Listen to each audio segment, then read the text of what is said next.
Hər vaxtınız xeyir olsun dəyərli izləyicilər. Qışa hazırlıq tədarükümüz davam edir. Bu günləri qeyri-adi mürəbbə reseptini sizinlə bölüşəcəm.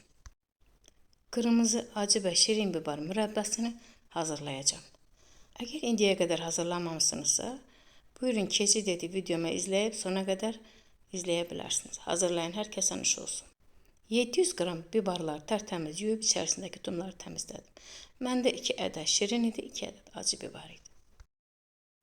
200 qram badamı qaynar suyun içərisində saxlayıb üzündəki qabıqları təmizlədim. Bibarların hamısını kub şəklində doğradım.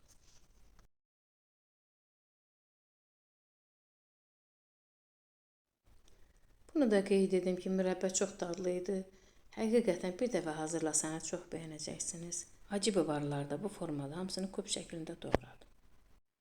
Doğrayıb qurtardıqdan sonra yenə də bir dəfə tərtəmiz soyuq suyun içərisində təmiz yudum.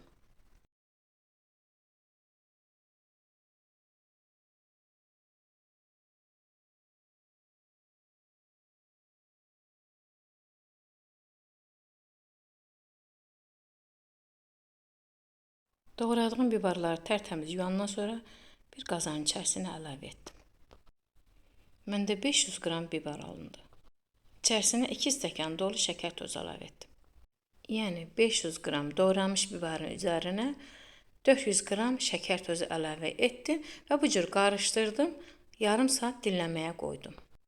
30 dəqiqədən sonra şəkər ərimişdi, bibarın özünün suyu çıxmışdı və mən yenə də 150 qram su əlavə etdim. Və ocağın üzərinə mürəbbəni pişməyə qoydum. 4-5 ədəd müxəyi atdım. Təmizlənmiş badamı da içərisinə atıb qazanın altını gür xodda pişməyə qoydum. Arada üzərinə qırmızı köpük gəlirdi, onu da təmizlədim. Yarım limonu sıxıb suyunu mürəbbənin içərisinə əlavə etdim. Sonda bir ədəd də vanil atıb mürəbbəmizi ocağın üzərindən götürdüm. Çox gözəl pişmişdi. Qəşəng də rəngi var idi. Əgər bəyəndinizsə, yorumlarda hər kəsin fikrini hörmətlə yanaşıram. Göz haqqınızı halal edin. Allaha amanat olun. Hazırlayan hər kəsə nuş olsun. Yeni videomda görüşənədək.